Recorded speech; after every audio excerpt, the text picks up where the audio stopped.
Você entra na padaria, compra um pão, paga com cartão e vai embora. Simples, né? Mas você já se perguntou o que acontece depois dessa compra? Para onde vai o dinheiro que você gastou? A verdade é que boa parte dele não fica no Brasil. Quando usamos cartões de crédito ou débito com bandeiras como Visa, Mastercard ou American Express, uma parte da taxa que o comerciante paga é enviada diretamente para fora do país, para sedes dessas empresas nos Estados Unidos. Essas bandeiras internacionais funcionam como donas de uma ponte entre o seu dinheiro e o caixa do lojista. Só que essa ponte é cara, e quem paga essa conta é o comerciante brasileiro, que perde até 5% do valor de cada transação. Em casos de parcelamento com antecipação, esse valor pode chegar a 6% ou até mais. Agora imagine, um pequeno comerciante que fatura R$10 mil por mês no cartão pode deixar R$500 a R$600 nas mãos dessas empresas estrangeiras, só em taxas. Dinheiro que poderia ser reinvestido no próprio negócio, no pagamento de um funcionário ou girando a economia local, acaba engordando os lucros de multinacionais que nem atuam diretamente no dia a dia do Brasil. Mas por que isso acontece? Porque, por trás de uma simples transação com cartão, existe um sistema complexo, altamente segmentado e com muitos intermediários. Funciona assim. Quando você passa o cartão, a bandeira, como Visa, Mastercard ou Amex, entra em cena como a dona do sistema. Ela licencia seu nome, sua tecnologia e define boa parte das regras. Depois vem a adquirente, empresas como Cielo, Rede ou Stone, que são responsáveis por processar o pagamento e garantir a segurança da transação. Por fim, temos o banco emissor, como Itaú, Bradesco ou Nubank, que é quem emitiu o cartão e libera o crédito para o cliente. Cada um desses participantes fica com uma parte da taxa, o que transforma o simples ato de vender em cartão em um verdadeiro pedágio financeiro.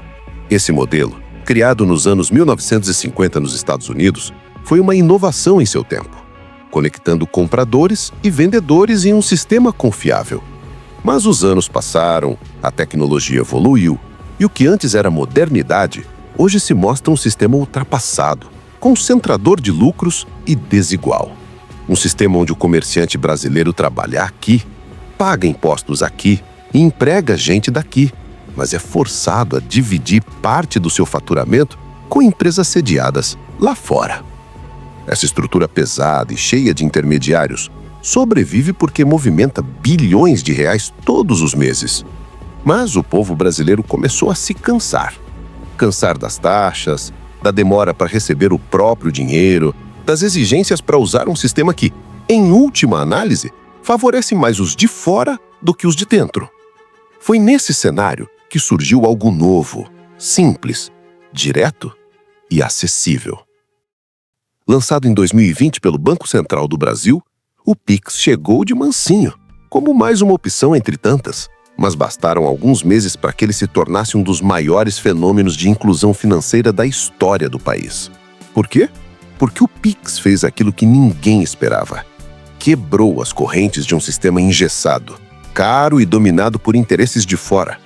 Com o Pix, não há bandeira estrangeira, não há adquirente, não há emissor cobrando taxa. O dinheiro vai direto da conta de quem paga para a conta de quem recebe, sem intermediários, sem tarifas escondidas, sem esperar 30 dias para ver o dinheiro cair. É simples, rápido, gratuito para pessoas físicas e extremamente barato para empresas. Isso transformou tudo. Milhões de brasileiros que antes estavam à margem do sistema bancário passaram a movimentar seus recursos pelo celular, sem precisar de cartão, sem depender de maquininhas, sem o risco de cair nas armadilhas do crédito rotativo. Pequenos comerciantes e autônomos, que antes perdiam parte do lucro com cada venda feita no cartão, viram no Pix a chance de recuperar o controle sobre o próprio faturamento. E o povo entendeu. Não era apenas mais uma ferramenta digital, era um resgate da autonomia financeira. A aceitação foi tão rápida e tão forte que, em pouco tempo, o Pix superou o uso do cartão de débito, se espalhou até nas feiras livres e se tornou parte do vocabulário do dia a dia. Faz um Pix virou tão comum quanto passa o cartão, com a diferença de que agora o comerciante pode respirar aliviado, sabendo que não está financiando uma multinacional a cada venda que faz. Mas um sistema que dá autonomia ao povo e corta os lucros de grandes corporações, inevitavelmente vai incomodar. E é exatamente isso que está acontecendo com o Pix. Com o crescimento explosivo dessa ferramenta gratuita e acessível, os antigos donos do sistema começaram a sentir o impacto direto nos seus lucros. O dinheiro que antes fluía com facilidade para empresas estrangeiras por meio de cada transação com cartão, agora estava ficando no Brasil, girando dentro da economia local, chegando mais rápido nas mãos de quem realmente trabalha. E para quem estava acostumado a lucrar alto em silêncio, Isso é uma ameaça. é por isso que nos bastidores já se fala em taxar o Pix. Já se discutem medidas que visam limitar sua gratuidade para empresas, implementar tarifas para transações em certos horários ou até mesmo criar obstáculos regulatórios disfarçados de modernização. Tudo com um discurso bonito, técnico, aparentemente neutro. Mas a realidade é clara. Essas movimentações não são pelo bem do sistema. São para a proteção de interesses antigos. Grandes adquirentes, bancos emissores e bandeiras internacionais têm muito a perder com o sucesso contínuo do Pix. Porque pela primeira vez, o Brasil criou uma solução eficiente, tecnológica e soberana, que não depende de estruturas estrangeiras nem de licenciamento internacional. Pela primeira vez, o povo tem nas mãos um sistema de pagamento que não o explora. E isso, para quem lucra com a dependência, é inaceitável. É aí que mora o perigo. Quando algo feito para beneficiar o povo começa a ser questionado por quem sempre lucrou com o modelo antigo, precisamos nos perguntar: de que lado está essa crítica? A serviço de quem está esse incômodo? E é por isso que defender o Pix vai muito além de escolher um meio de pagamento. É, na prática, defender a soberania econômica do Brasil, o direito de vender e receber sem atravessadores e o controle sobre o próprio dinheiro. Mas para que isso continue, é preciso consciência. Porque, como sempre, o próximo passo pode ser silencioso, discreto e fatal para aquilo que foi conquistado. Quando o Pix é limitado, taxado ou desestimulado, quem perde primeiro não são os grandes bancos, as adquirentes ou as bandeiras de cartão. Quem perde é o pequeno, o dono da mercearia, a manicure, o ambulante que viu no Pix uma forma de escapar das amarras de um sistema predatório. O retrocesso não é apenas tecnológico, ele é social, econômico e até político. Ao dificultar o uso do Pix, cria-se um terreno fértil para que os cartões retomem o controle. E com isso voltam as taxas escondidas, o repasse de lucros para fora do país, a espera de 30 dias para receber o pagamento, os contratos engessados, a obrigatoriedade de se sujeitar a bandeiras internacionais, volta tudo aquilo que o Pix veio aliviar. Mas não é só o comerciante que sofre.